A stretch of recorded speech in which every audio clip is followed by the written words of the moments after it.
In the moonlit waters of Charleston Harbor, 1862, a Confederate transport ship steamed silently past the barrels of Fort Sumter's heavy cannons.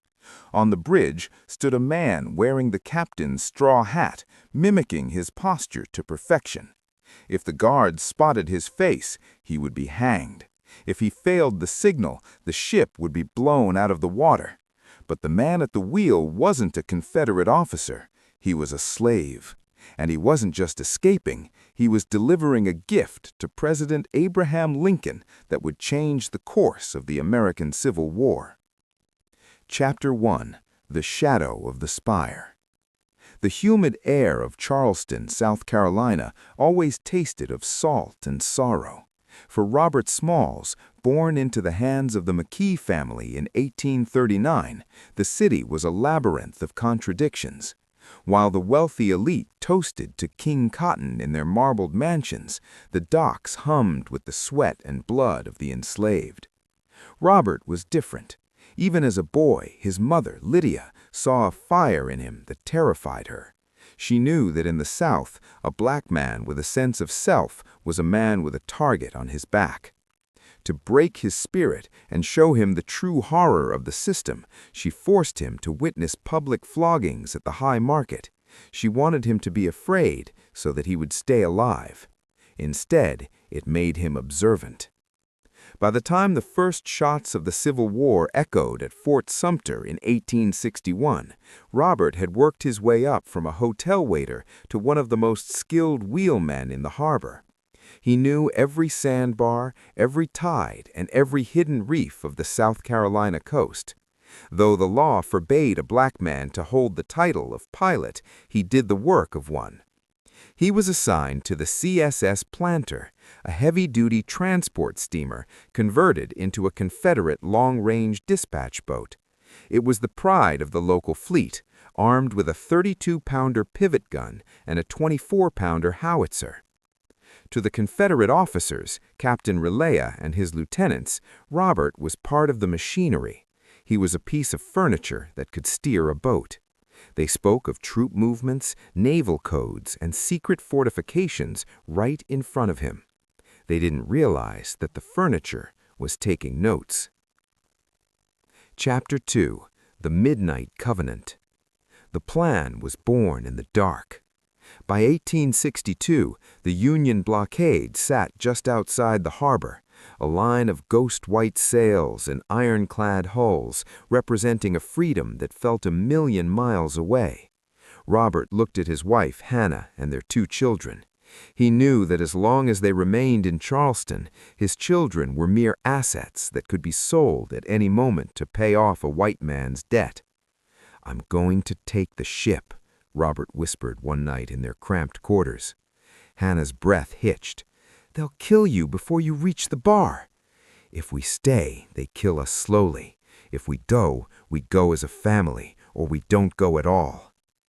The risks were astronomical.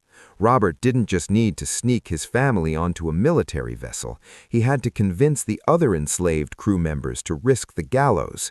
He had to wait for the exact moment when the white officers would break regulations and spend the night ashore. That night came on May 12, 1862. The CSS Planter was docked at Southern Wharf. The officers, overconfident and dismissive of their servants, headed into town for a night of revelry, leaving Robert and the crew in charge of the decks. This was the opening. The madness was about to begin. Chapter 3. Passing the Lion's Den. At 3 a.m., the boilers of the Planter hissed to life. Robert donned Captain Relea's signature wide-brimmed straw hat. He knew the captain's gait, the way he leaned against the rail, the specific rhythm of his hand signals. In the darkness, silhouettes were more important than faces. The ship pulled away from the dock. Under the cover of darkness, they made a perilous stop at an Atlantic wharf to pick up Hannah, the children, and the families of the other crew members. The women were trembling, hiding in the hold beneath the ammunition crates.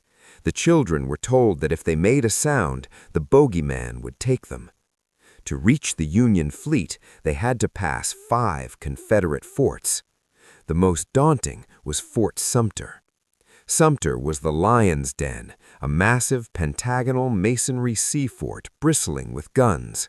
As the Planter approached, the crew turned cold with fear.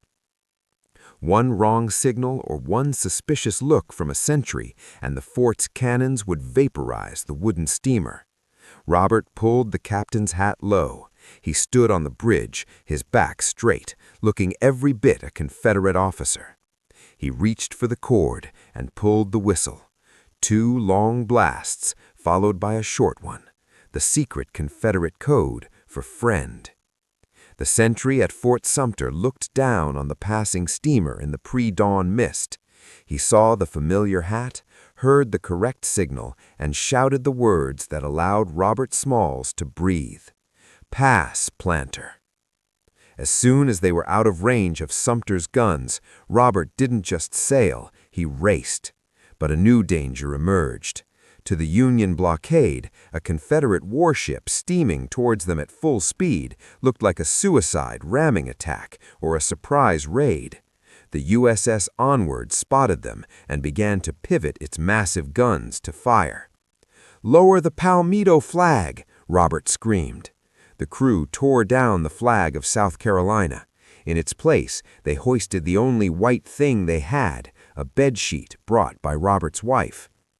On the deck of the USS Onward, the captain peered through his glass. He saw a black man at the wheel, waving his hat wildly, and a